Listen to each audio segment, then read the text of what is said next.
내가 힘을 기르고 운동해서 내가 좋아질 수 있다고 생각하시는 분은 스스로 좋게 만드시고요. 내가 할 수 있는 건 아무것도 없고 좋은 치료를 받으면은 젊어질 거라고 생각하시는 분들은 만족하시는 비율이 매우 낮습니다.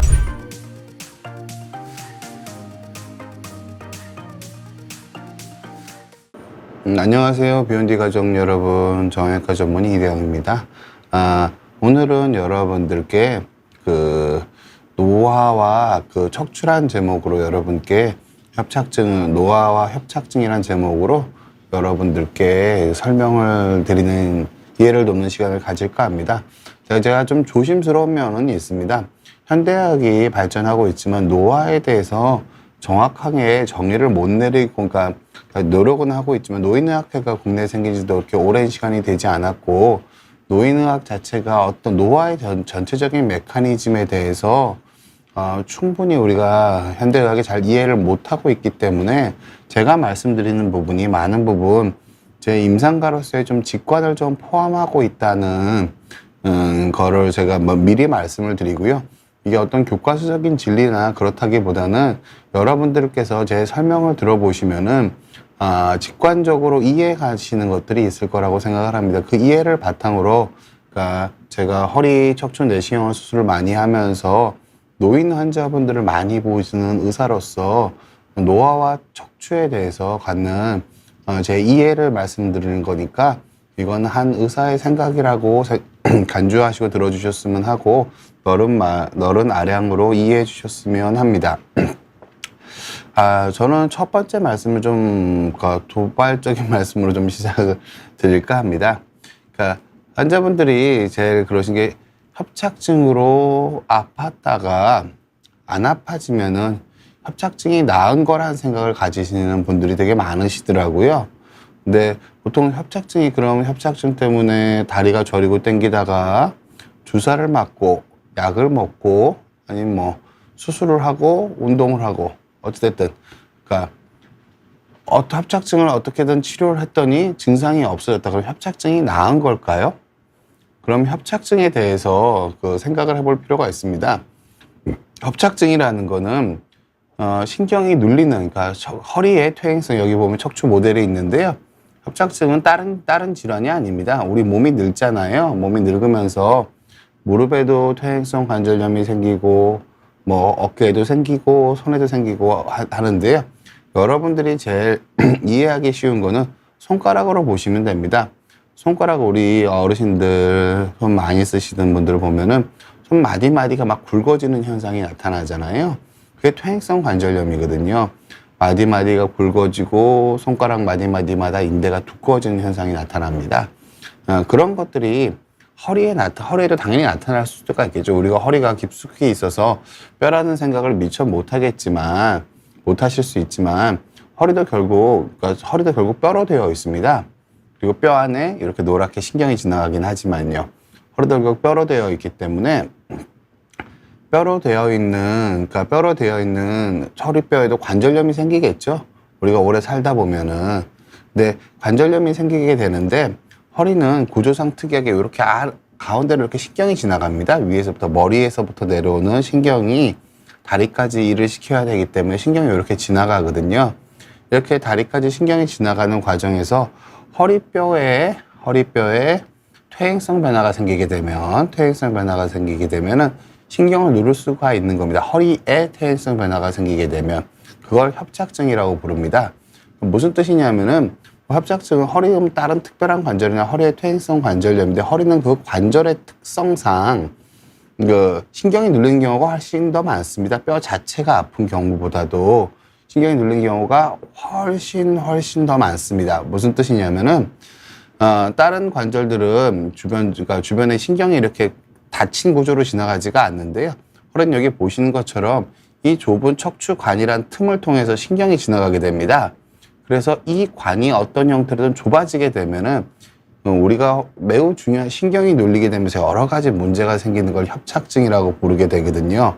그래서 협착증이라는 경 결국 퇴행성 관절염의 신경을 누르는 병인데, 다른 척추 관절은 나름의 특성을 가지고 있습니다. 여기 보시는 것처럼 허리에는 무릎에는 관절 연골, 반월상 연골이 있고 어깨에도 관절 연골이 있지만 허리는 디스크라는 연골이 있습니다. 디스크라는 연골이 있어서 허리가 이렇게 굽혔다 폈다 할 때 연골이 있어야 말랑말랑한 구조가 있어야지 이렇게 굽혔다 폈다가 될 거 아니에요. 뼈로만 돼 있으면 굽혔다 폈다가 안 될 거 아닙니까? 통뼈로 돼 있으면 허리가 하나도 안 움직이겠죠. 그럼 이렇게 우리가 70년, 80년 디스크를 계속 굽혔다 폈다 해주면은 그렇게 70년, 80년 우리가 인간이 만든 어떤 아주 훌륭한 그 웬만한 어떤 재료로 만들어도 이렇게 오랫동안 탱탱하게 버틸 수 있는 재료를 만들기 매우 어려울 겁니다. 그래서 이런 식으로 허리를 계속 이렇게 쓰다 보면은 허리에 퇴행성 관절염이 생기면서 디스크 높이는 낮아지고 허리 안쪽에 여기 뒤쪽에 보시면은 여기는 그림이 빠져 있지만 요 사이에 빈 공간은 황색인대라는 것들이 채우고 있거든요. 황색인대가 채우고 있어서 황색인대 같은 것들이 두꺼워지고 그리고 뼈에 퇴행성 변화가 심하면 골극이 자라나고 이런 식으로 허리에 퇴행성 변화가 생기면서 이 척추관 안에 지나가는 신경을 눌러서 생기는 문제를 협착증이라고 부르게 돼. 신경이 눌리면서 생기는 문제를 협착증이라고 이해하시면 됩니다. 그러면은 협착증이 신경이 눌리는 퇴행성 관절염은 나이가 들면 들수록 노화가 진행되면 될수록 퇴행성 관절염은 점점 더 잘 진행하겠죠. 근데 제가 여러분들한테 꼭 말씀드리는 거는 우리가 협착증이란 진단 자체가 중요한 게 아니라 정도가 중요한 겁니다. 보통 어떤 의미에서 70대, 80대 되시면은 무릎의 퇴행성 관절염 자체가 없으신 분은 오히려 극소수입니다. 근데 퇴행성 관절염이 있다고 해서 다 인공관절을 하는 건 아니잖아요. 그러니까 협착증이 있다는 게 중요한 게 아니라 관절염이 있다는 게 중요한 게 아니라 관절염의 정도가 중요한 겁니다. 무릎에서처럼. 근데 허리는 무릎에 비해서 협착의 증상으로 나타나서 보행장애를 일으키는 경우가 훨씬 더 많습니다. 무릎 인공관절은 제가 체감상 느끼기로는 우리가 보통 좀 더 서구화되고 좀 더 상업화되면서 무릎 인공관절을 하시는 어르신들의 빈도는 더 이상 크게 증가하는 것 같지는 않습니다. 그런데 허리는 이 관리가 좀 특별한 부분이 있어서 사무직과 보통 우리가 육체 노동 하시는 분들, 그러니까 무릎에 인공관절 하시는 분들은 대부분 과격한 스포츠를 하시거나 상당한 정도 육체 노동을 하시거나 오랫동안 가사 노동을 크게 하신 분들이 인공관절을 하게 되는 경우가 대부분입니다. 댁에서 특별히 스포츠를 하지 않는 이상 현대사회에서 집안일을 하는 것만 가지고 인공관절을 하는 정도로까지 망가지신 분들은 매우 줄어들고 있습니다. 그래서 근데 협착은 꼭 그렇지는 않으시거든요.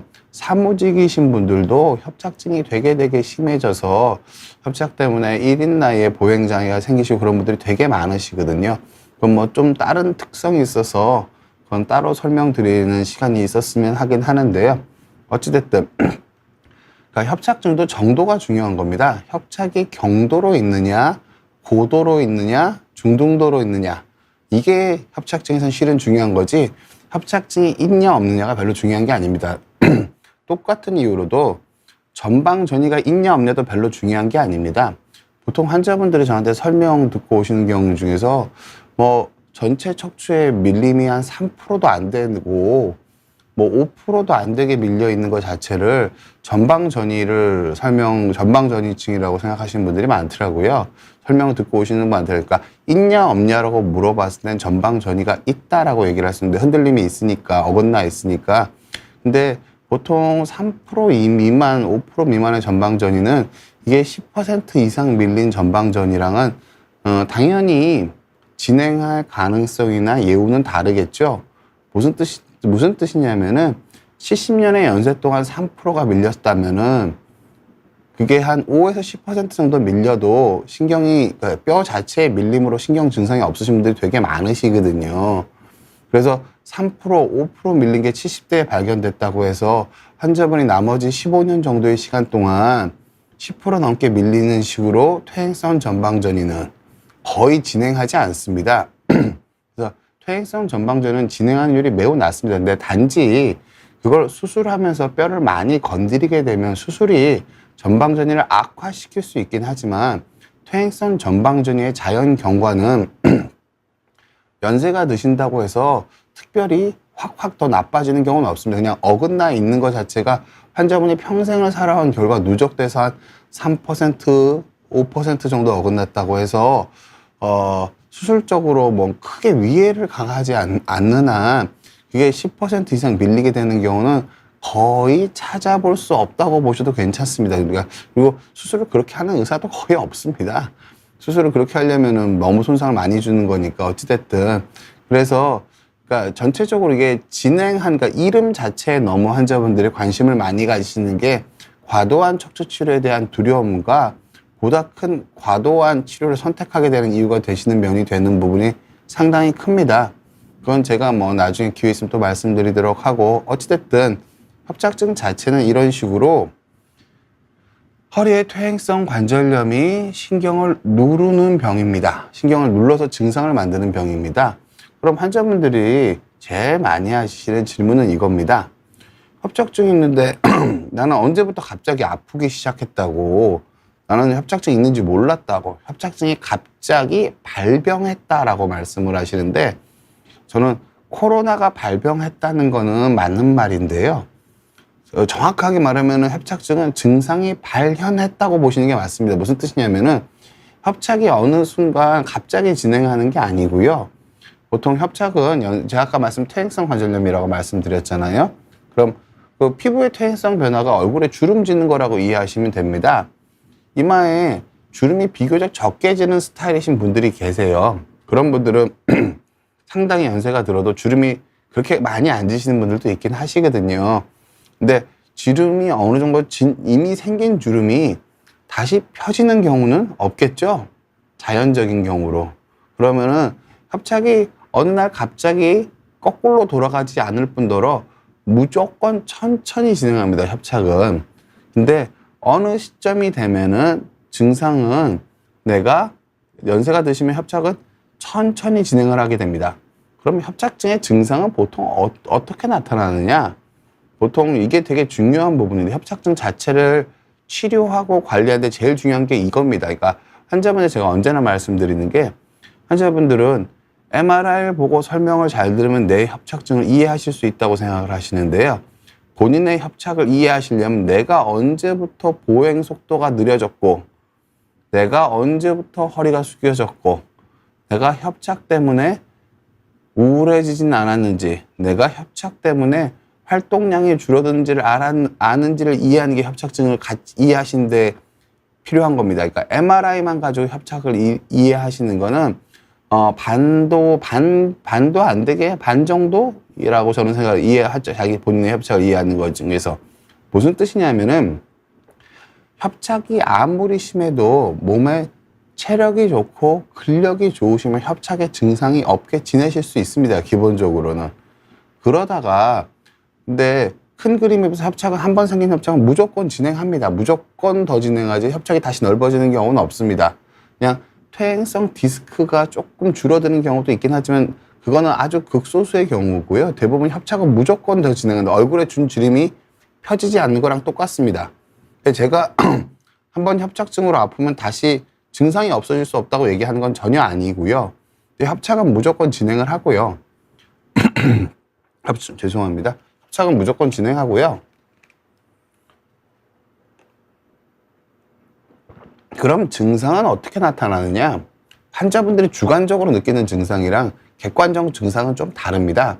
환자분들이 주관적으로 느끼는 증상은 대부분의 경우 몸의 체력이 떨어질 때 나타납니다. 무슨 뜻이냐면은 내가 코로나로 아프거나 어디서 엉덩방을 찧었거나 극심한 스트레스를 받았거나 내가 심한 노동을 했거나 몸의 체력이 떨어지면은 협착을 못 견디는 상태로 떨어집니다. 협착은 이렇게 계속 진행을 하고 몸의 체력이 이렇게 왔다 갔다 하겠죠. 내 컨디션에 따라서. 그래서 어느 시점에서 내 협착증보다 내 몸의 컨디션이 떨어지면은 증상이 생기시는 겁니다. 그럼 이게 어떤 식으로 이렇게 살짝 떨어졌을 때 이게 어떻게 낫는 거야? 저는 이렇게 설명을 드립니다. 주사나 약을 먹어서 통증을 좀 줄이지만 몸의 컨디션이 호전돼야 낫는 겁니다. 그러니까 주사랑 약은 시술까지도 마찬가지입니다. 협착을 잘 견딜 수 있게 해주는 거죠. 협착은 제가 아까 말씀드렸듯이 매우 구조적인 문제입니다.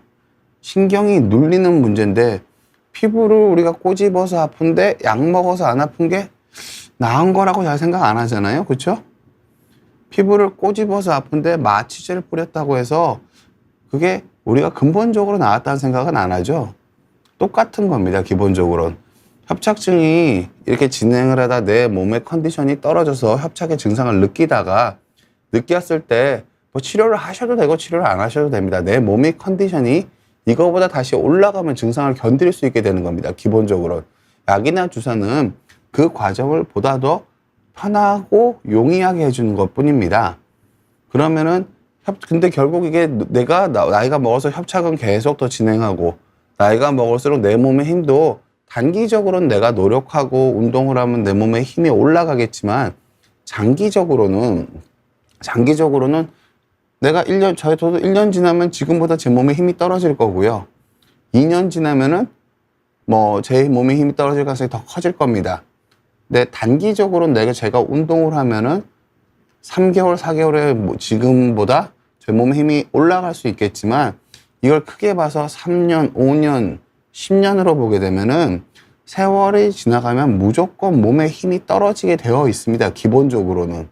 그거는 뭐 너무 당연한 거고요. 이런 식으로 협착이 어느 정도 시점을 지나서 내 몸이 평균적으로 협착을 못 이기는 상태가 오게 됩니다. 오게 되는 경우가 있습니다. 그런데 모두한테 이렇게 되느냐?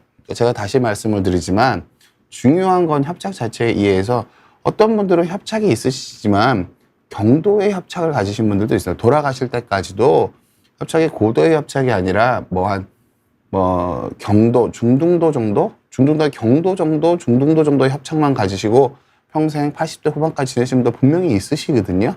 이제 그런 분들은 내가 협착이 몸이 늙어가면은 협착의 증상을 느끼시긴 하지만, 협착 때문에 몸이 늙어버리는 요소는 매우 작다고 말씀을 드립니다. 협착 때문에 몸이 늙어버리는 요소는. 그런데 협착이 어느 정도 이상 고도의 협착, 보통 일반적으로는 자기 몸에서 신경이 안 눌린 부분에 3분의 1 이하로 눌린 마디가 있는 경우는 보통 그걸 고도의 협착이라고 부르거든요. 고도의 협착이 있으신 분들은 일반적으로는 언젠가는 몸의 힘이 떨어져서 그 협착을 못 견디게 되는 순간이 언젠가는 올 거라고 생각하시는 게 타당합니다. 왜냐하면은 우리가 80대 평균 연령이 80대 초반, 80대 후반 정도 보는 그 정도 상황에서는 연세가 드시면 고도의 협착이 있으면 언젠가는 내 몸의 기력이 고도의 협착이 있는 경우는 그걸 못 이기는 순간이 오시는 경우가 많으세요. 이제 그렇게 되면은 그런 시점이면 내가 나이를 먹다 보면은 협착은 서서히 진행을 하고 내 몸이 늙어서 어느 정도 이상이 돼버리면은 내 몸의 체력이 협착을 못 이기는 순간이 오시게 됩니다. 이때가 되면 이제 어떤 식으로 변하시게 되냐면은요. 협착 때문에 활동량이 줄어들고 먹는 양이 고기 먹기 싫어지고 근육량 줄어들고 피부 거칠거칠해지고 우울해지고 수면장애 생기고 사회적 기능 떨어지고 심폐지구력 떨어지고 내분비 기능 떨어지고 이걸 합치면 한꺼번에 늙어버리는 형태로 바뀝니다. 그래서 모든 환자에 있어서 협착이 노화를 촉진하는 건 아닌데 어느 정도 이상의 협착을 가지신 분들은 협착이 잠재적으로 노화를 매우 빠르게 촉진할 위험을 가지고 있다고 보시면 됩니다. 왜냐하면은 협착이 증상이 생기시면은 다른 데 몸은 사지나 내분비 기능은 다른 건 괜찮은데 협착 때문에 활동량이 줄어드는 경우가 생기시거든요. 그러면은 협착이 이게 노화를 촉진하는 요소가 이게 돼버리시게 되면은 이제 그때는 어떻게 생각을 하셔야 되냐면은요. 처음에는 많이 아프지 않을 수도 있습니다. 처음에는 단순하게 내가 협착 때문에 아픈 엉덩이가 묵직하고 다리가 저리고 어떤 단순한 증상을 가지고 계시다가요. 이게 시간이 지나면 지날수록 몸에 힘이 점점 빠집니다. 몸이 노쇠해지니까요. 그러면은 처음에는 협착 때문에 아팠다가 나중에는 내 몸이 늙어서 불편해지는 느낌이 같이 얹히게 됩니다. 그래서 그러니까 원래 몸이 노쇠했던 거 저는 그냥 이렇게 환자분들한테 직관적으로는 저는 이렇게 이해하시라고 말씀드립니다. 연세가 드셔서 몸에 힘이 빠지면 몸이 돌아가면서 여러 군데가 계속 아프세요. 그럼 몸이 어떻게 보면 늙어서 아픈 부분이 노쇠해지면서 아프신 부분이 크기 때문에 개별적인 진단을 하는 게 별로 무의미해지는 경우가 많습니다. 왜냐하면 연세가 드시면 통증에 대한 역치가 낮아지거든요. 그럼 그 역치 자체를 잘 관리해야지 젊은 사람이랑 똑같은 기준으로 그 어떤 문제를 해석하는 것 자체가 또 여러 가지 문제를 일으킬 수가 있습니다. 기본적으로는. 어찌됐든. 그러니까 연세가 드셔서 협착을 이제 몸이 못 견디게 되면 몸이 늙어버리세요. 몸이 늙어버리면서 갖는 불편감이 또 생겨버리기 시작하십니다. 기본적으로. 그리고 아까 제가 말씀드린 것처럼 몸이 협착을 못 견디면 코도 급격하게 소실이 되세요. 그래서 협착증은 결국 내가 어느 정도로 그러니까 통증 치료만 하시면 이게 어려우세요. 협착은 통증 자체가 중요한 게 아니라요. 일반적으로는 통증 자체도 중요한 아픈 원인으로서도 되게 중요한데 내가 결국 몸에 힘이 빠지면 협착 때문에 못 걷게 된다는 거를 생각을 해보실 필요가 있습니다. 기본적으로 제가 환자분들 자주 드리는 말씀 중에 하나가 환자분들이 어르신들이 워낙 불편하시니까 당연히 그런 말씀을 하시는데 아프지만 않았으면 좋겠다는 말씀 많이 드리거든요. 그래서 연세가 좀 드신 분들은 하나도 안 아프기를 바라시면 그게 좀 어려우세요. 제가 그 환자분들 드리는 말씀은 안 아픈 안진뱅이보다 아파도 걸어다니는 게 훨씬 더 나은 거세요. 그럼 아파도 내가 활동량을 어느 정도 유지하려고 하는 쪽으로 초점을 맞추셔야지 내가 안 아파지기 위해서 활동량을 줄이고 안 아파지기 위해서 주사를 많이 맞고 안 아파지기 위해서 약을 많이 먹고 안 아파지기 위해서 여러 가지 시술을 하는 거는 안 아파질 수 있으면 좋겠는데요. 안 아파지지가 않습니다. 왜냐하면 대부분 그런 치료들은 몸의 기운을 더 떨어뜨립니다. 진통소염제를 오래 먹는 것 자체가 노화를 촉진하는 요소로 그냥 알려져 있습니다. 그리고 주사나 시술이 좁아진 걸 넓혀주지는 못합니다. 기본적으로 해서 안 아파지기보다는 통증은 어느 정도 제가 그런 걸 하지 말라는 뜻이 아니라 안 아파지는 게 아니라 최소한으로 활용하시고 내가 어떻게 하면 좀 덜 아파졌을 때 내 활동량을 유지할 수 있을까 노력을 하셔야 되고요. 활동량 유지가 안 되시면은 더 늙기 전에 근본적인 치료를 생각하시는 게 맞습니다. 이게 무슨 말씀을 드리는 거냐면요. 환자분들이 제일 많이 듣는 말이 허리 수술 최대한 미루란 말씀 많이 하잖아요. 그거를 그렇게 얘기하는 경우도 있습니다. 똥오줌 못 가릴 때까지 참으라고 이렇게 하는 경우도 있는데요. 제가 척추를 진료하는 의사로서 비밀을 말씀드리면은 그거는 환자한테 아주 나쁜 설명입니다. 왜 그러냐면은 똥오줌 못 가릴 때까지 아파지면은요. 수술해도 똥오줌을 가려지지가 않습니다, 실은. 그리고 똥오줌 못 가릴 때까지 아파지는 것 자체가 몸이 어마어마하게 늙어버리는 걸 의미하거든요. 그럼 환자한테 어떤 의미에서는 좀 매우 나쁜 표현이라고 저는 생각을 합니다. 그래서 환자분들이 그냥 통증 위주로 생각을 하시는 게 아니라 수술은 내가 어느 정도 협착이 있으신 분들은 협착 자체가 내 몸의 노화를 촉진한다라는 생각이 드시면은 구조적인 치료를 그리고 몸에 이 구조적인 치료할 때 조건은 있습니다. 몸에 가장 부담이 덜 가는 치료로 치료 위주로 선택하셔서 치료를 고려해 보시는 게 낫습니다. 몸에 가장 부담이 덜 가는 치료를 했다가 극단적으로 얘기해서 몸에 가장 부담이 덜 가는 치료를 했다가 문제가 있으면 다른 몸에 부담이 가는 치료로 몸이 부담을 가는 그 다음에 생각하셔도 늦지 않고요. 최근에는 몸에 부담이 덜 가는 치료들이 많이 각광을 받고 있으니까 많이 시행되고 있고 점점 더 폭발적으로 늘어나고 있기 때문에 몸에 부담이 덜 가는 근본적인 치료를 생각해 보시는 게 좋다고 생각을 합니다. 왜냐하면 제가 환자분들 맨날 말씀드린 게 몸이 늙어버리면은 치료 시기가 늦어버리면 몸이 늙어지시거든요. 제가 어르신들 치료를 해보면은 제가 마음 아프게 생각을 하는데요. 저도 그런 분들 좀 따뜻하게 돼 제가 부족한 건 맞습니다. 그런데 제가 뭐 자주 하는 실수 중에 하나이긴 한데, 그러니까 몸이 늙어버리시면 아무리 호전되셔서도 만족이 안 돼요. 몸에 힘이 없거든요. 원래는 내가 아파서 안 된다고 생각을 하시거든요. 근데 원래 뭐였습니다. 협착을 내 몸이 늙으면서 협착을 못 이기기 시작한 순간부터 통증이 생기시거든요. 통증이 있으면서 내 몸이 급격하게 활동량이 줄어 내 몸이 급격하게 늙어버리시거든요. 이렇게 늙어버리시면서 다른 병도 훨씬 더 잘 걸리세요. 제가 의사로서 대학에서 배웠던 많은 진단병들이 다 돌아가시기 직전에 생깁니다. 늙은 다음에 생기시는 거라고요. 몸에 힘이 있고 몸의 컨디션이 좋을 때는, 젊을 때는 병이 안 생기세요. 그러니까 건강 관리를 안 아프려고 노력하시는 게 아니라 안 늙으려고 노력을 하시는 게 여러분 건강 관리에 제일 중요하신 거예요. 늙으면은 늙어서 통증이나 원인을 제거한다고 해서 몸에 힘이 생기는 거, 젊어지기 위한 노력을 따로 하지 않으시면은 환자분들이 하는 게 일종의 소비밖에 안 됩니다. 내 몸을 근본적으로 향상시키지를 못한다는 말씀을 드리는 거예요.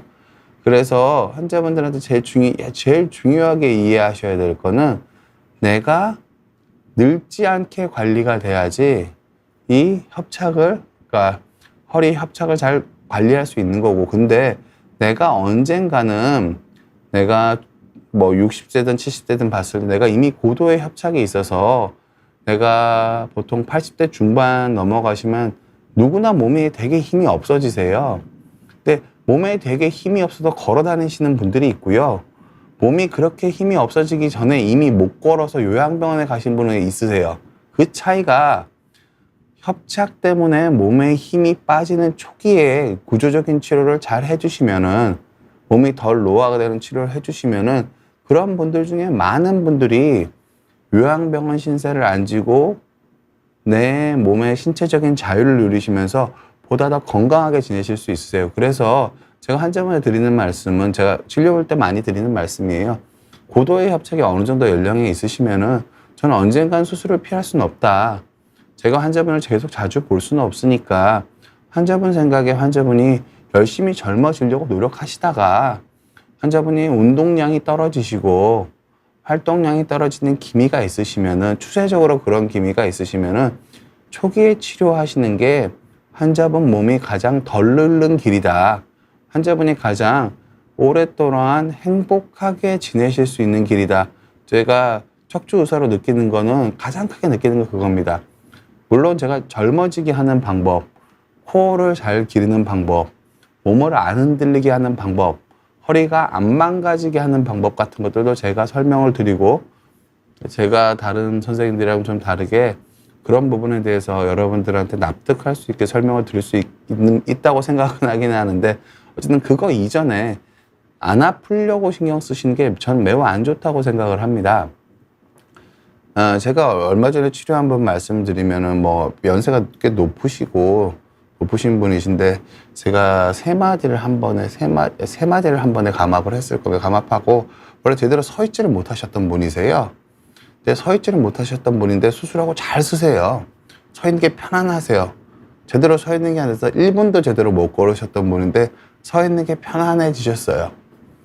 근데 걸으려면 여전히 몸에 힘이 없겠죠. 수술이 몸에 힘을 생기는 건 아니니까. 그 어르신이 협착이 진행된 거를 의료계 관계 종사자에서 본인 몸의 상태 정말 잘 알고 계시는 분이셨거든요. 근데 환자분이 수술이 많이 무서우시고 많이 싫으셨겠죠. 뭐 어찌됐든 그래서 수술을 너무너무 미루시다가 몸이 너무너무 노쇠한 상태에서 수술을 하셨어요. 근데 수술을 해놓고 허리가 딱 펴주셨고 쓰는 게 되게 안정적으로 바뀌셨어요. 제가 그런 분들한테는 어르신들 드리는 말씀이, 허리가 잘 펴지고 그렇게 됐을 때, 아, 내가 좀 나아진 면이 있고, 결국 내가 몸에 힘을 기르고 잘 먹고, 결국 젊어지는 게 다른 게 아닙니다. 그 코어를 기르는 훈련은 다른 부분이지만 그거 이외에는 여러분들이 다 알고 계세요. 무슨 뜻이냐면은, 우울한 생각 적게 하고, 고기 잘 먹고, 안 아픈 범위 내에서 활동량 최대한 늘리려고 하고, 이게 되게 중요합니다. 근데 이거를 실천을 하셔야 되는데, 어르신은 계속, 내가 이거 덜 아팠는데 이거는 계속 아직 아프고, 몸에 힘도 없고, 내가 이거 아파서 안 되는 것 같고, 그런 상태를 계속 유지를 하세요. 그러니까 우울하시고, 안 아프기만 바라는 상태를 유지하고 계세요. 근데 그게 잘못된 건 아니에요. 그러니까 인간의 본능이잖아요. 아프면 몸을 방어하기 위해서 활동량을 줄여야 되고, 활동량을 줄이려면 우울한 게 도움이 되고, 그런데 그게 그 방어 기제가 너무 지나치면은 자기 몸에 독이 되거든요. 치료하시고 허리가 똑바로 펴지시면은, 내가 불편한 것도, 제가 환자분들 이렇게 말씀드려요. 내가 몸에 힘이 생기고 젊어지면은 잔 통증들이 줄어들 수 있다는 생각을 80% 하시고, 내가 아침, 점심, 저녁이나 계속 뭔가 아픈 게 있다는 생각을 한 5%만 하시는 분은 한 달 재활을 하면 되게 많이 좋아지시고, 2달 재활을 하면 더 많이 좋아지세요. 근데 어떤 분은 똑같이 그렇게 불편하신데, 어떤 분은 하루의 시간을 내가 가만히 있을 때 여기저기 불편하다는 걸 80% 생각을 하시고, 내가 긍정적으로 생각하고 안 아프게 운동을 잘하고 잘 먹으면은 몸에 힘이 생기면서 좋아질 수 있다는 생각을 한 5% 하세요. 그럼 두 분이 똑같은 종류의 불편감을 가지고 계셔도 이 두 분이 생각하는 방식의 차이가 1주일, 2주일, 1달, 2달, 3달 지나면은 어마어마한 차이로 다가옵니다. 근데 결국은 제가 환자분들을 치료하다 보면은 내 머릿속의 생각에서 내가 힘을 기르고, 내가 운동해서 내가 좋아질 수 있다고 생각하시는 분은 스스로 좋게 만드시고요. 내가 할 수 있는 건 아무것도 없고, 내가 좋은 치료를 받으면은 내가 그냥 젊어질 거라고 생각하시는 분들은 만족하시는 비율이 매우 낮습니다. 그리고 실질적으로 도달하는 결과도 매우 다르고요. 그래서 제가 여러분들한테 비욘드 치료에서 이런 말씀을 드리는 게, 내가 노력해서 협착증 자체가 몸에 힘이 없어지면서 증상이 나타나는 거기 때문에, 내가 내 몸에 힘을 잘 기르려고 하고 내가 젊어지려고 노력을 해야 됩니다. 근데 여러분들한테 이렇게 말씀을 드리면 가장 크게 오해하시는 게, 젊어지는 게 과격한 운동이라고 오해하시는 경우가 되게 많으세요. 무슨 뜻이냐면은, 우리가 서울대 가고 싶을 때, 서울대에 말씀을, 환자분한테 자주 드리는 비유입니다. 우리 모두 다 젊어지고 싶자고 그러면 저는 그거를 서울대 가는 거에 비교하거든요. 네, 모두 다 서울대 가고 싶죠. 연세 드신 분들이 젊어지는 게 요양병원 안 가는 길이랑 똑같은 거기 때문에 실은 서울대 가는 것보다 더 중요합니다. 한 5, 6년씩 요양병원 갇혀 계신 분들이 정말 많으시거든요. 그거 자체가 뭘 의미하는 거냐면, 깜빵에 5, 6년 가는 거랑 똑같잖아요. 아주 무서운 죄를 지어도 그렇게 5, 6년 동안 수감 생활을 잘 하지는 않잖아요. 이 신체적인 자유를 지킨다는 의미랑 같은 거기 때문에 젊어진다는 건 매우 중요합니다. 일단 내가 노력해서 젊어질 수 있다는 생각을 하시는 게 첫 번째로 매우 중요하시고요. 이 생각이 없으면은 이 생각을 하고 자기 본인의 노후를 보내시는 분들은 행복하게 지내시는 분들이 많으시고요. 이게 나는 아프지만 않으면 돼. 난 딴 건 모르겠고, 내가 뭐 하긴 귀찮겠고, 난 안 아프기만 하면 되라고 생각하시는 분들은 노후 생활이 매우 힘들어지시는 경우가 많습니다. 여러분들 꼭 명심하셨으면 좋겠고, 어찌됐든 서울대 가겠다고 마음 먹으면은요, 그러니까 서울대 가는 사람들이 하는 행동을 따라하면 안 됩니다. 그러니까 내가 몸짱이 되고 연세가 80대 몸짱 어르신들을 보면은 내가 몸짱이 되고 싶다고 그분이 하는 운동을 하면 안 되겠죠? 그럼 나의 상태에 맞는 운동을 해야 되는데, 내 노화의 상태, 내 힘에 맞는 상태의 운동을 해야지 내가 실력이 느는데, 근데 보통은 더하기 빼기가 잘 안 되는데 2차 함수 공부를 하고 있으면은 서울대를 못 가겠죠. 그리고 공부에 흥미를 잃겠죠. 오히려 좀 지겹더라도 너무너무 기본적인 것들을 하시는 게 결국은 자신한테 맞는, 자기가 젊어지는 운동이 되는 거거든요. 나한테 맞는 운동을 해야 젊어지지, 젊은 사람들이 하는 운동을 해야 젊어지는 건 전혀 아니고요. 대부분의 운동들은 뭐 흔히 얘기하는 프랭크나 스쿼트는 노인을 위한 운동으로 개발된 운동이 전혀 아닌 걸로 알고 있습니다. 젊은 운동하시는 분들을 위해서 주로 개발된 운동으로 알고 있거든요. 그게 꼭 어르신들이 해서 괜찮으면 하셔도 되는데 그게 기본 스타트일 수는 없다는 말씀을 드리는 거예요. 기본적으로는 나의 상태에 맞는 운동을 하시는 게 내가 젊어지는 거고, 그리고 운동을 통해서 그 운동이 내 생활 습관의 개선과 연결되지 않는 운동이라면 별 의미가 없습니다. 우리가 운동을 그렇게 많이 할 수가 없어요. 이 운동이나 내가 하는 동작이 내 생활 습관 개선과 연관이 있을 때 그런 운동이 진정으로 젊어질 수 있는 운동이라고 보시면 되고요. 그리고 또 한 점을 꼭 드리고 싶은 건 젊어지려고 할 때 우울한 생각하면 절대로 젊어질 수가 없습니다. 저는 그러니까 마음이 우울하신 분들이 지속적으로 근력 운동을 하시는 분을 제가 본 적이 없고요. 마음이 우울하신 분들이 재활을 잘하는 걸 저는 별로 본 적이 없습니다. 내가 의식적으로 긍정적으로 생각을 하려는 노력을 아주 크게 해주셔야지 몸이 덜 늙습니다. 우울하고 걱정이 많으신 분들은 기본적으로 노화가 촉진되는 건 확실합니다.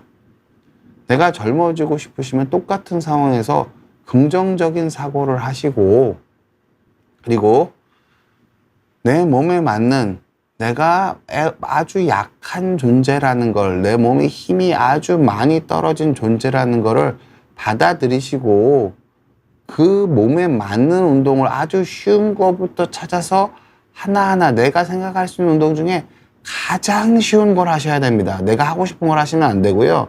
내가 본 것 중에 이것도 운동인가 싶을 정도로 가장 쉬운 운동부터 시작을 하셔서 내 운동을 하시고, 그리고 언제나 운동을 해서 몸에 힘을 들려면 단백질 섭취를 언제나 신경을 쓰시고, 우울한 생각 안 하시고 긍정적으로 생각하려고 노력하시고, 그리고 연세가 드시면은 제가 한 점에 드리는 말씀이 움직일 때 더 아픈 동작은 무조건 하시면 안 됩니다. 움직일 때 내가 활동할 때 통증이 더 커지시는 거는 상처를 비비는 거거든요. 근데 상처를 비비면은 일단은 상처를 안 비비는 게 중요하지, 상처를 계속 비비고 있으면서 무슨 연고를 바를까를 생각하는 거랑 똑같습니다.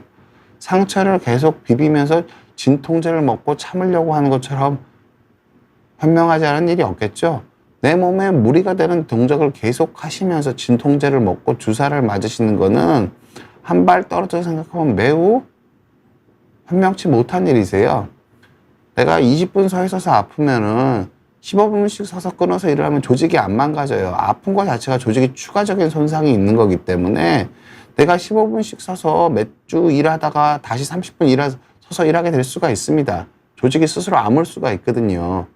병원 가는 것보다 내가 움직일 때 뭐 할 때 더 아파지고 그 동작을 얼마나 할 때 통증이 생기는지를 스스로 설명하시는 게 그게 명의입니다. 그게 자기 스스로에 대한 명의가 되는 거지, 이게 왜 아픈지 의사한테 설명받아서 주사 맞고 수술하는 게 그 주사 잘라주고 진단 정확하게 해주는 게 명의가 아니고요.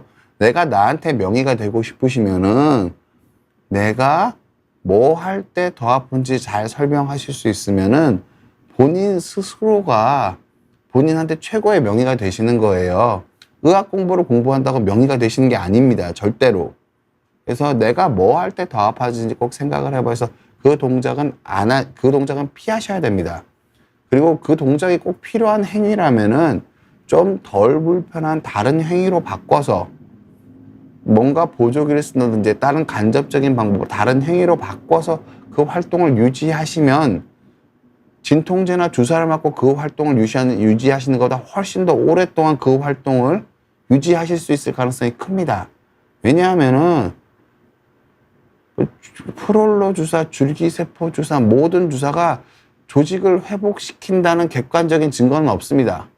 조직을 회복시키는 기전을 가지고 통증을 줄인다고 인정이 되어 있는 거지, 실질적으로 늙어버린 조직이 인체 안에서 활동을 하고 있을 때 통계적으로 조직을 회복시킨다고 얘기하기 어렵습니다. 임상적으로. 그러니까 대부분 다 안 아프게 하는 주사입니다. 어떤 기전을 가지고 있던. 근데 조직을 실제로 손상을 안 주는, 손상 안 입은 상태로 되돌려주게 하는 주사 치료, 약물 치료는 단언컨대 없습니다. 제발 여러분들이 그런 거에 헛돈 안 쓰셨으면 합니다. 단언코 없습니다. 손상을 안 입은 상태로 돌려주는. 근데 내가 생활 습관을 고치면은, 자극을 안 주면 손상이 안 일어날 거 아니에요. 그럼 스스로 회복을 하겠죠. 그럼 그게 가장 좋은 치료고, 그게 내 스스로한테 명의가 되는 거라고 생각을 하시면 좋을 것 같고요. 마지막으로 제가 또 말씀을 드리면은, 연세가 드신 분들은 가만히 있을 때 어느 정도 잡음 같은 통증이 있을 수밖에 없습니다. 그러니까 협착도 오래 지나서 신경이 눌려 있으면은, 오래 눌리면 다리에 힘이 떨어질 수 있잖아요. 그럼 다리에 힘이 떨어질 수 있으면, 신경이 오래 눌려서 다리에 힘이 떨어질 수 있고, 부분 마비가 오면 다리에 힘이 떨어질 수 있잖아요. 그럼 다리의 감각도 평생 둔할 수 있는 겁니다. 다리의 감각도 평생 이상할 수 있는 거예요. 그리고 내가 아무리 운동을 해도 내 한계 이상 몸에 힘이 안 올라갈 수 있어요. 그럼 내가 어느 정도 일상적으로 내가 하는 행동과 별로 관계없이 불편한 부분은 내 몸에 잡음 같은 거라고 생각을 하고 신경을 안 쓰셔야지 노후를 편안하게 지내세요. 가만히 있을 때 아픈 거에 많이 신경 쓰시면서 우울해져서 제대로 된 재활을 못 하시고, 제대로 된 식이 섭취를 못 하시고, 제대로 된 활동량을 못 늘리셔서 건강관리가 잘 안 되시는 어르신들을 전 너무 많이 봅니다. 가만히 있을 때 활동하는 거와 관계없이 불편한 부분은 신경을 적게 쓰시고, 그런 부분들은 대부분 내가 몸의 활력이 좋아지고 젊어지면은 좋아진다, 호전된다라고 이해하셨으면 좋겠습니다. 지금까지 그냥 환자분들이, 그러니까 허리 협착에 주로 관한 얘기였는데요. 그러니까 협착증은 기본적으로는 MRI나 부러졌다가 붙는 거고, 코로나처럼 걸렸다 낫는 걸로 보시는 그런 생각이 아니라, 협착증은 노화와 같이 연관돼서 협착증을 같이 이해하셔야지 협착증을 여러분들이 현명하게 관리하실 수 있습니다.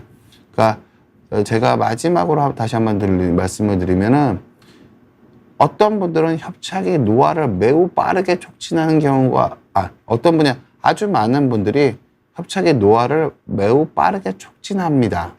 그래서 협착 때문에 내가 활동량이 줄어드는 추세가 보인다면은, 그건 적극적으로 근본적인 치료를 하실 필요가 있고요. 일반적으로 근본적인 치료는 두 가지밖에 없습니다. 생활습관 교정과 수술, 신경을 안 눌리게 해주는 치료, 이 두 가지밖에 없는 게 실은 사실입니다. 왜냐하면은 어차피 할 수밖에 없는 치료를 뒤로 미루면은 그 기간 동안에 비용은 사람마다 경제적 여건이 다르니까 비용은 중요한 게 상대적으로 덜 중요하고요. 몸이 늙어버립니다. 몸이 늙어버리면 나중에 똑같은 치료를 했을 때, 덜 늙은 상태에서 치료를 했을 때 기대하실 수 있는 환자분의 삶의 질과, 더 늙은 상태에서 치료했을 때 기대될 수 있는 삶의 질은 여러분들이 생각하는 것보다 엄청나게 큽니다. 제가 그런 것들을 너무너무 많이 보기 때문에 여러분들한테 말씀을 드리는 겁니다. 그래서 그런 식으로 그러니까 허리 통증 협착을 노화와 연관돼서 전체적으로 이해하셨으면 하는 바람에서, 이 이해를 바탕으로 관리하시면 여러분들이 좀 더 병원에 덜 의존적으로 독립적으로 본인의 건강을 관리하실 수 있을 거라고 생각합니다. 여러분이 모두 저는 여러분들이 젊어지려는 노력 중에 8R은 알고 계시다고 생각합니다. 알고 있는 젊어지기 위한 노력을 잘 실천하셔서 허리 안 아프고 노화도 잘 관리하셨으면 하는 생각 가지고 있습니다. 남은 시간은 제가 질문을 좀 받아보도록 하겠습니다. 세용지만님이 질문 주셨네요. 협착증 수술을 지났다는 진단을 받은 올해 환갑인 환자입니다. 집에서 스트레칭과 근력 운동을 상상하지 못할 정도로 하고 있습니다. 제 생각에 근력을 키우려면 무리하지 않으면 운동이 안 될 것 같아서요. 지금 몸무게도 49.6kg, 허리도 13인치 이상 줄었습니다. 물론 협착 증세도 많이 호전되어 가고 있는데 자가치료도 가능한지요? 그러니까 단기적으로는 당연히 가능. 그러니까 치료라는 게 협착을 어떤 선생님들은 아픈 순간만 협착을 진단을 해야 된다라고 생각하시는 분들인데 이거는 저는 그냥 말장난이라고 생각하고요. 안 아프면 협착이 나왔다는 거는 협착을 그렇게 정의돼 있으니까 안 아프니까 협착증은 아니다라고 얘기한 건 저는 제 생각에는 죄송합니다. 그냥 좀 소수 의견이라고 생각합니다. 소수 의견이라고. 협착 자체가 해결이 되는 건 아니기 때문에 지금 환자분이 협착 때문에 노화가 촉진되고 있지 않으시다면 지금 상태를 그대로 보셔도 되는 게 맞습니다. 제가 말씀드리는 거는 고도의 협착인 환자분 60세여서 그렇지 보통 남자분이신 것 같은데 보통 남자분들도 근골격계 기준으로는 내가 85세까지 산다고 생각을 해야 되거든요. 그러니까 지금이야 환자분이 증상이 거의 없으니까 나았다고 생각하실 수 있는데 만약에 정말 수술이 필요한 협착이었다면 이게 25년을 견딜 수 있을까요?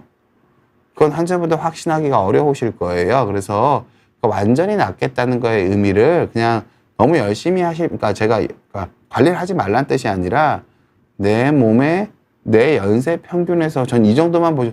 3분의 1 정도의 상위 3분의 1 정도의 활동량을 유지하는 게 별 무리 없을 정도만 되시면 충분한 거지. 그걸 너무너무 노력을 하셔서 노력한 거에 비례해서 성과를 얻으실 거라고 생각하시는 거는 좀 잘못된 생각이신 것 같고, 그러니까 환자분이 지금 현재 자가치료를 유지하고 계신 환자분이 실질적으로인데, 그러니까 원칙적으로 제가 지금 현재 자가치료를 유지하고 계신 건 정당합니다. 왜냐하면 환자분이 지금 현재 전제는 뭐냐면은요, 아픈 거를 참고 허리에 너무 무리한 스트레스를 주지 않으면서 운동을 하시고 그것 때문에 활동량이 잘 유지가 되고 계신 걸 전제로 지금 상태는 정당합니다. 그런데 원칙적으로는 연세가 60 넘으신 분들한테 체중 그렇게 빼라고 얘기하는 의사는 아무도 없습니다. 13kg 13인치 이상 단기간에 그러니까 보통 40대 정도는 그 정도는 다이어트도 별 문제 없다고 얘기하고 50대도 꽤 무리 가시는 분이 많은데 60세 분이 저 정도로 체중을 감량하시는 거는 몸에 상당한 위험이기 때문에 그러니까 마냥 그러니까 긴 기간에 걸쳐 서서히 빠졌다면 모르겠는데 마냥 박수만 쳐드리기는 힘들고요. 그리고 환자분이 실제로 수술해야 될 3분의 1 이하로 좁아진 협착이 있으시다면은 언젠가는 환자분이 평균 한 80대 초반까지 하신다면은 수술적 가료를 하지 않으시면 보행장애가 심각하게 오거나 협착이 노화를 매우 많이 촉진할 가능성이 있다는 사실은 변함이 없습니다. 그러니까 너무 스트레스 받으시면서 완치를 생각하시기보다는 내가 연세 평균의 3분의 1 정도의 상위 30% 정도의 활동량을 그냥 큰 통증 없이 유지하실 수 있다면은 그 전제가 맞으신다면은 그거 자가치료로 정당합니다. 증상을 관리한다는 의미의 자가치료는 아주 훌륭하게 치료를 하고 계신 건데 다른 분들이 이렇게 체중을 많이 빼고 허리를 고 운동을 너무 열심히 하시는 형태로 하는 거를 표준적인 관리라고 보시면 안 되고요. 제가 마지막으로 한 가지만 정리돼서 말씀을 드리면은요. 근력을 키우는 게 허리를 보호하는 게 아닙니다. 기본적으로는 허리를 보호하는 근력은 코어 근력밖에 없어요. 무슨 뜻이냐면은 그러니까 코어 근력이 좋은 운동 선수들을 제가 말씀드릴게요. 골프 선수들, 그리고 배드민턴, 테니스, 탁구, 서핑 이런 선수들의 특징은 상체가 그렇게 우락부락하지 않습니다. 피트니스 하는 것처럼. 무슨 뜻이냐면은 그런 운동들은 체중 이동들을 되게 많이 해야 되거든요. 그럼 코어가 매우 강해야 되고요. 코어와 협응력 있게 팔 스윙이나 다른 게 스윙이 돼야 되지 코어와 협응력이 없는 파워는 오히려 운동에 방해가 되거든요. 지금 무슨 뜻이냐면은 근력을 길러버리면은 근력이 필요 이상 너무 세지면은 코어와 협응력이 깨집니다. 깨지기가 쉽습니다. 그럼 허리가 많이 흔들린다는 걸 의미해요. 결국은 그러니까 몸의 기력이 좋아지고 근력이 많이 생기면 성취감이 생기고 기분이 좋아져서 통증을 적게 느끼게 되고 심폐지구력이 좋아져서 통증에 대한 민감도가 떨어질 수는 있으세요.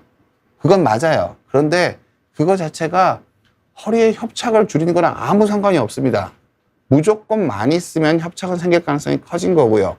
어떤 재활이나 활동을 통해서 협착 생긴 활동이 줄어드는 거는 코어에 대한 인지가 좋아서 똑같이 움직일 때 아랫배를 이렇게 싸고 있는 게 코어 근육이거든요. 이 코어 근육에 언제나 힘이 들어간 상태가 잘 유지가 되면은 내가 똑같은 운동을 해도 허리의 위치 변화가 적어지세요. 그럼 허리가 보호가 되는 거지, 팔에 힘이 세지고 몸에 근력이 세지면 허리에 떨어지는 힘은 높은 확률로 무조건 더 커집니다. 그래서 운동하시는 방향이 조금 근력 위주로 운동하시는 거는 단기적인 성취감이나 운동에 쾌감을 주는 데는 유리하지만 협착증 자체를 오랜 시간에 걸쳐서 근본적으로 극복하는 데는 근력 위주의 운동은 권할 수가 없습니다. 기본적으로는. 마지막으로 시간이 허락하시면 그랩맘님 말씀 한번 보도록 할게요. 우울하니 근력 운동을 지속하기가 어렵군요. 운동할 때 아픔, 상처를 비비는 무리한 등장. 예. 보통은 여러분들한테 꼭 말씀드리는 게 내 몸에 대한 인지가 좋아야 됩니다. 제가 코어 같은 거 코어 재활시키는 거 제가 나중에 시간 되면 말씀드릴 텐데요. 저는 재활할 때 하루에 2분씩 2가지 동작을 5번만 하라고 합니다. 다른 거 하라고 아무것도 안 해요. 일상생활 다 하라고 합니다.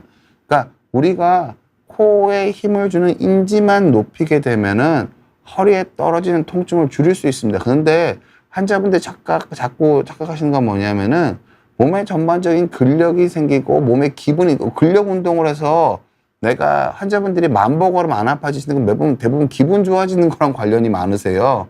만보까지 걸은다고 환자분들이 숨차게 운동하는 시간이 많지가 않기 때문에 심폐지구력이 그렇게 많이 올라가지 않거든요. 그리고 그렇게 몸이 흔들리게 걸으시면 자꾸 통증이 생기시기 때문에 근력도 잘 안 올라가요. 그런데 내가 만보 걸었다는 성취감이 있으시니까 기분이 좋아지시거든요. 기분이 좋아지시면 통증을 적게 느끼세요. 그래서 우울하면은 근력 운동 지속하기 어려우신 게 맞습니다. 기본적으로는 근력 운동 자체가 제일 중요한 건, 오래 사는데 제일 중요한 건 유산소 운동이고요. 근력 운동도 약간 같이 해주시면 좋으시고, 제 유튜브 다른 영상 찾아보면 제가 코어 운동, 코어를 인지하는 운동 제가 말씀드리는데, 그거 제대로 하면 매우 힘들고요. 한 달 안에 허벅지 근육 무조건 굵어집니다. 그러니까 환자분이 해서 뭔가 힘들고 불편한 근력 운동을 억지로 내 이 불편감을 참고 운동을 해서 내가 허리 통증을 이겨내리라 생각하시면은 판판이 깨집니다. 아주 많은 분들이 깨집니다. 그걸 해서 극복하시는 분은 높은 확률로 본인 몸이 이긴 게 아니라 정신 승리거나 원래 나을 만한 상황이었는데 몸에 기운이 그렇게 많이 안 떨어져 일시적으로 떨어진 상태에서 내가 운동을 해서 좋아져서 다시 안 떨어지고 있으니까 내가 운동으로 지금 나았다고 생각하신 거지, 운동으로 노화를 역행할 수는 없습니다. 운동을 하면 좀 덜 늙어지는 거지, 운동을 한다고 해가 갈수록 젊어질 수 없다는 건 누구나 알 수 있는 거잖아요. 그래서 운동에도 너무 스트레스 받지 마시고, 근데 우울감을 줄이는 건 매우 중요합니다. 산책을 하고 독서를 하고 싶은 걸 하고 맛있는 걸 먹고 뭔가를 해야 한다는 생각보다 어떻게 하면 인생을 즐길까를 잘 생각을 하시면서 재활을 하시면, 재활도 내 노화를 위한 관리 중요하다고 생각하고 좀 편안하게 좀 내려놓고 생각을 하시면은 우울감이 좀 적게 여러분 모두 건강하게 저도 늙겠지만 건강하게 늙어가실 수 있지 않을까, 그렇게 생각을 합니다. 제가 오늘 좀 말씀이 좀 많아요. 여러분들이 협착증, 허리 통증을 이해하시는데 조금이라도 도움이 되었기를 바라고요. 여러분, 그러니까 자기 몸을 잘 이해하시는 게 여러분들이 행복해지는데 매우 중요할 거라고 생각합니다. 행복한 주말 보내셨으면 합니다. 감사합니다.